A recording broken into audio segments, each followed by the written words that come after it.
Assalamualaikum warahmatullahi wabarakatuh. Materi pertama kita di kelas 12 ini adalah mengenai geometri ruang. Sebelum kita ke materi geometri ruang, alangkah lebih baiknya kita kenalan dulu tentang konsep dasar geometri itu sendiri. Geometri sendiri itu cabang ilmu matematika yang mempelajari tentang bangun-bangun, ukuran, sifatnya, bentuknya gitu. Nah, konsep geometri sendiri terdiri dari 3 hal. Ada titik, ada garis, dan ada bidang. Kita bahas satu-satu ya. Titik. Titik kalau dalam bahasa Indonesia itu artinya tanda baca. Tapi kalau di matematik, titik itu menyatakan suatu kedudukan.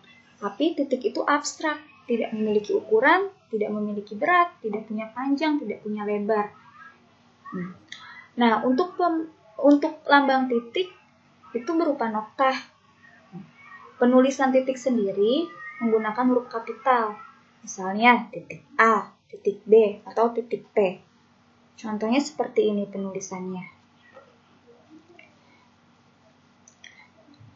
Nah, setelah titik ada yang namanya garis. Garis itu terdiri dari lebih dari sebuah titik. Garis memiliki arah dan dapat diperpanjang ke segala arahnya. Nah, kalau titik lambangnya itu diberi nama dengan huruf kapital, kalau garis ini penamaannya dengan menggunakan huruf kecil. Misalnya garis K, garis M, atau dengan menggunakan 2 huruf kapital berdasarkan titik yang ada pada garis tersebut. Misalnya garis AB, atau garis PQ. Contohnya seperti ini. Jadi ini disebutnya garis K. Kalau ini garis AB karena di garis itu kita ambil 2 buah titik. Jadi garis AB. Jadi 2 buah titik aja yang diambil. Gitu.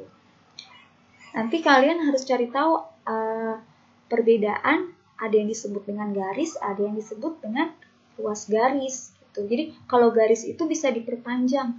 Jadi ini mau kalian perpanjang sampai sana itu bisa, itu yang namanya garis. Kalau ruas garis itu dia terbatas. Jadi misalnya disebutnya ruas garis AB, berarti terbatas dari titik A sampai titik B gitu. Nah, selanjutnya adalah mengenai bidang. Bidang adalah suatu permukaan datar yang terbentang secara tak terbatas ke semua arah. Bidang memiliki panjang dan lebar namun tidak memiliki ketebalan. Jadi bidang itu kayak sisi lah gitu. Contoh permukaan bidang misalnya permukaan meja, dinding ruangan, permukaan papan tulis, terus selembar kertas. Nah, pemberian nama bidang ini bisa menggunakan huruf atau simbol tunggal seperti U, V, W, alfa atau beta gitu. Jadi penulisannya kalau berupa huruf itu pakai huruf kapital. Gitu. Dia simbol-simbol juga bisa alfa, beta, gamma. Jadi disebutnya nanti bidang U, bidang V, bidang W, bidang alfa, bidang beta gitu. Contohnya kayak gini penggambaran bidang. Gitu. Misalnya bidang U sama bidang alfa.